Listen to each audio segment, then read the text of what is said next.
du candidat que je vais soutenir, alors il y en a chapeau. qui en a parlé hier, le candidat Mbedi. Je n'ai pas entendu ce propos, malheureusement. D'accord.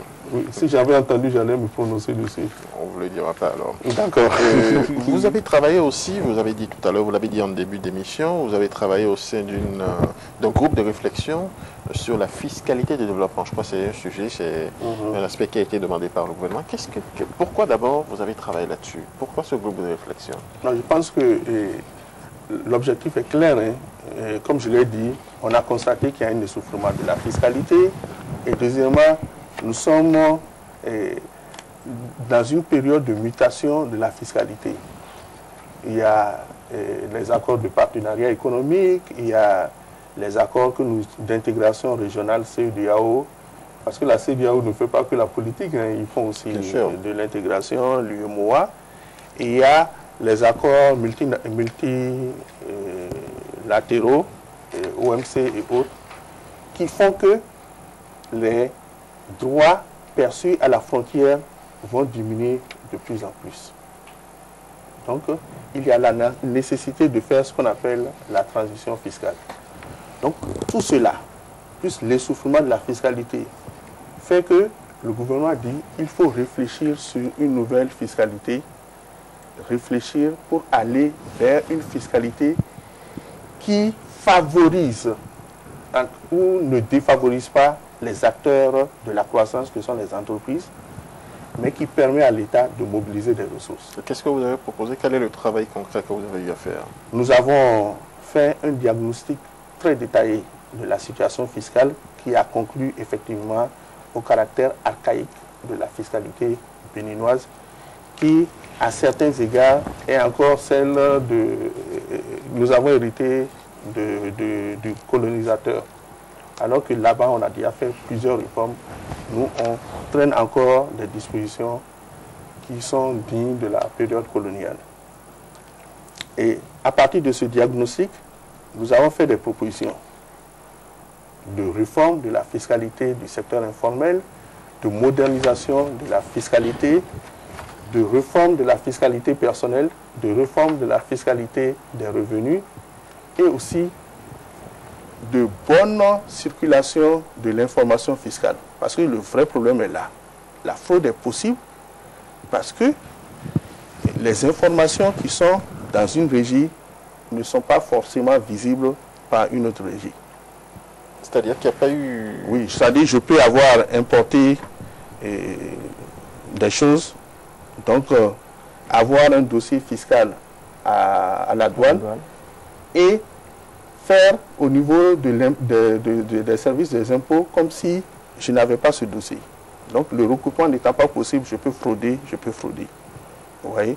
Donc il n'y a pas une synergie entre la différente... Donc la réforme doit être telle que l'agent et l'inspecteur des impôts qui traite mon dossier, par exemple, au niveau du service de la douane, puisse connaître ce que je fais. Donc il faut une base de données commune. Voilà, ou l'accès à l'information à temps réel. Donc ça, c'est les... Bon, ça, c'est... J'étais à un atelier, on m'a dit que l'interconnexion est réalisée. Parce que n'étant plus dans le système, je ne peux pas dire si cela a été fait. Mais on me l'a dit, je prends l'information et je dis que ça va permettre de réduire de manière sensible la fraude sur la fiscalité. Et ça, c'est une recommandation du groupe de fiscalité sur... du groupe de réflexion sur la fiscalité de développement. Est-ce que vous au-delà des informations que vous avez pu obtenir de vos collègues, est-ce que lorsqu'on met en place des structures telles que ce groupe de réflexion, les résultats sont souvent mis en application? Et que ça donne quoi? En tout cas, chaque fois que j'aurai l'occasion, je vais demander qu'on mette en application. Parce que ça nous a demandé du travail de réflexion, ça nous a permis... Généralement, ces travaux sont faits, mais les fruits de ces travaux-là, généralement, ne sont pas pris en compte. Non, bon, moi, mon rôle, je pense mon rôle, c'est de dire, nous avons fait du travail et il faut que cela soit mis en application. Il faut que cela soit mis en application. C'est ça. Oui. Voilà, donc, et c'est pourquoi je pense que l'une des premières phrases que j'ai prononcées sur ce plateau, c'est de dire qu'il faut qu'on ait le courage de mettre ces réformes en œuvre pour que, enfin, nous puissions collecter, mobiliser les ressources fiscales, le potentiel de ressources fiscales qu'il y a dans notre pays, qu'on puisse mobiliser cela.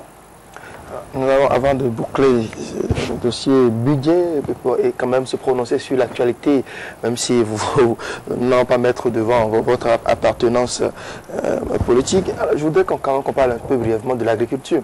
Vous savez que le gouvernement du changement, dès son avènement, a fait de ce domaine-là une de ses priorités. On a voulu créer au Bénin ce qu'on a appelé la révolution verte. Oui. Alors même si après les résultats n'ont pas été à la hauteur des promesses et de tout ce qu'il y a eu autour comme mobilisation. Lorsque aujourd'hui vous faites un peu ça viendra. Le point, bon, qui sait peut-être, lorsque vous faites un peu le point, qu'est-ce qui n'a pas fonctionné? Qu'est-ce qu'on aurait dû faire à l'époque pour traduire véritablement cette volonté, cette détermination-là dans les faits? Bon, et moi, j'ai peut-être une approche différente. Le problème, lorsqu'on met un programme en place, on a des étapes. Et le problème, je pense, le problème de notre pays, c'est un problème de communication. Lorsque je dis, je veux faire la révolution verte, est-ce que c'est d'ici à l'an 2025? Est-ce que c'est d'ici à l'année prochaine? C'est ça. Donc, on a peut-être un calendrier qui n'est pas le calendrier effectif. Et je pense que l'homme politique doit pouvoir faire comprendre à ses électeurs, à ses partisans et à la nation, je pense, que mon calendrier, c'est ça. Je vais atteindre la révolution verte en 2000 temps. OK? Mais lorsque la population perçoit cela comme si c'est demain, alors... Oui, mais la révolution verte, dans les faits, elle est déjà effective, puisqu'on a dit que la production agricole de cette année, elle a explosé par rapport à l'année dernière, avec la crise qu'il y a eu. Puisqu'on a injecté les machines agricoles et consorts dans le système. Il y a quand même eu du bon déjà, même si on n'a pas prévu cela on n'a pas eu à faire des projections dans le futur sur, je sais pas, un plan quinquennal ou décennal, ainsi de suite. Dans les faits, ça a eu du bon. Non, non, non, il faut faire attention. Il faut que nous ayons une production agricole qui ne soit pas une production liée aux saisons. S'il y a une bonne saison, il y a de bonnes récoltes. Mais s'il y a une mauvaise saison, il y a de mauvaises récoltes. Ce que je pense que la révolution verte doit être, c'est faire en sorte que les intempéries, les variations du climat n'aient pas un effet désastreux sur la production. C'est comme ça que moi je comprends la révolution verte. Donc cela suppose, on a dit, mise sur la valeur des vallées, c'est-à-dire régler la question de l'eau, par exemple, et créer des activités pour fidéliser les populations. Mais la vallée était sous l'eau, la vallée de l'Omi, elle était sous l'eau avec les inondations. Oui, mais régler la question de l'eau, c'est régler aussi la question des inondations. Il faut beaucoup de milliards. Mais oui, de faire du jour au lendemain. À quel moyen pour faire face aux conséquences des changements climatiques? Parce que c'est ça aussi les inondations. Avoir la maîtrise, une chose d'avoir la maîtrise de l'eau. ICC et consorts ont mobilisé 160 milliards. 160 milliards de Béninois. Donc je pense qu'il faut pouvoir mobiliser les ressources et les mettre au service du développement. Je pense que c'est ça le discours de tous les hommes politiques. Hein. Maintenant, il faut trouver les éléments pour mobiliser ces ressources et les mettre au service du développement. Lorsque l'État lance les emprunts, généralement, les Béninois ne réagissent pas. Les emprunts, je pense que le Bénin, en tout cas le régime du changement, l'emprunt qu'il a lancé, ce qu'ils ont collecté a été au-delà des espérances. Ce sont beaucoup plus les Béninois ou bien les étrangers? Non, c'est les institutionnels. C'est les institutionnels. Bon. Mais c'est normal. Lorsqu'on part sur le marché financier, les Béninois vont très peu sur le Béninois lambda va très peu sur le marché financier. L'important, Et je théorise peut-être, hein, mais c'est ma conviction, c'est de trouver des mécanismes pour les amener, même si c'est de manière indirecte, vers cela. Mais le problème, c'est qu'il y a 160 milliards qui sont partis en fumée. Là, maintenant, quel sera encore? Est-ce qu'il y aura un contrat de confiance entre ceux-là qui ont perdu beaucoup de milliards, qui sont dans une situation difficile actuellement, qui ne savent même pas encore à quelle sauce ils seront mangés, et par après, dans 1 an, 2 ans, même si la situation se règle, si on les invite à venir sur le marché financier pour, en quelque sorte, participer au développement local, est-ce que vous sentez que le Béninois osera encore mettre son argent là-dedans? On réussit cela ou bien on n'existe plus en tant qu'État. Hein. C'est-à-dire qu'il faut recréer la confiance. Il y a eu le désastre des 3 banques là. Vous vous rappelez? BCB, BCB. Mais pourtant, CNCA. Oui, aujourd'hui, les Béninois remettent de l'argent dans les banques. Il a fallu attendre longtemps. Je ne pense pas. Je ne pense pas. Le tout, c'est de créer les conditions et les gens mesurent le risque entre mettre l'argent sous le matelas, comme on dit, et aller déposer ça à la banque et ils prennent la décision. Mais effectivement, lorsque la confiance n'est pas là, ils ne sortiront pas de leur argent. Alors, si vous le voulez, on va s'intéresser à quelques aspects politiques avec l'investiture hier du candidat de l'Union fait la Nation, même si vous ne voulez pas vous s'intéresser à l'aspect politique, on sait que vous avez un bord politique, vous n'avez peut-être pas assisté à l'événement, vous savez qu'il y a une investiture du candidat de l'Union fait la Nation hier. Qu'est-ce que vous attendez de l'homme? Bon, moi je vous répondrai même si vous n'êtes pas de son bord, je le précise. Bon, je vais répondre, non, ça ne me branle pas. Je vais vous répondre que, en fait, pour une fois, je veux une campagne présidentielle de qualité.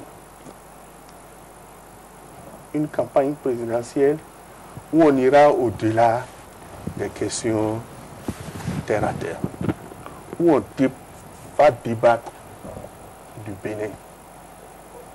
Oui, mais le problème, c'est que généralement, les hommes politiques ne mettent pas en avant leur programme de développement. On travaille beaucoup plus sur une élection à base régionaliste. Bon, ce serait une déception pour moi si on repart sur ce débat. Mais ce que je veux, c'est ça. Ça dit, et c'est pourquoi j'ai accepté de venir discuter de la déclaration de la coalition ABT. De vos amis. Je dis il faut le préciser. Que pour une fois, quelqu'un qui est candidat dit « je me prononce sur le budget qu'on réserve aux Béninois l'année prochaine ». C'est une initiative nouvelle qui montre que si au moins ces 3 têtes-là font la campagne... Quelles 3 têtes? Les 3 qui sont les plus visibles actuellement sur le terrain. Et nous sommes regardés à l'étranger, donc il faut que vous le sortant, Boniaï, et celui qui a été investi